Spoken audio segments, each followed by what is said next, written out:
அப்துல்லாஹ் இப்னு உம்மு மக்தூம் என்கிற சஹாபி, கண்ணு தெரியாது அவருக்கு, போர்க்களத்தில் எல்லாம் கலந்துகிட முடியாது.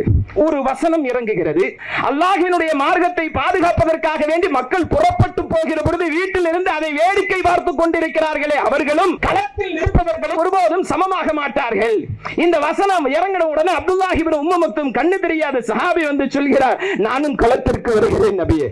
ரசூலுல்லாஹ் கேட்டாங்க, கண்ணு தெரியாத நீங்கள் வந்து என்ன செய்ய போகிறீர்கள்? என்னால வாழ் பிடிக்க முடியாது நபியே, அம்பைய முடியாது நபியே, ஈட்டி எறிய முடியாது நபியே, எதிரிகளோடு சண்டையிட முடியாது நபியே, ஆனால் ஒரு காரியத்தை செய்யலாம், இஸ்லாத்தினுடைய அடையாள சின்னமான அந்த கொடியை என்னுடைய கையில கொடுங்க, அதை நான் தூக்கி பிடிச்சிட்டு முன்னால நிக்கிறேன்.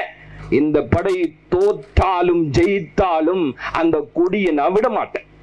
எதிரிகள் என்னுடைய கையை, என்னுடைய தலையை, என்னுடைய உடல்களை சுக்கு நூறாக வெட்டி எடுக்கிற வரையிலும் அந்த களத்தில் ஓடாமல் நான் நிற்பேன்.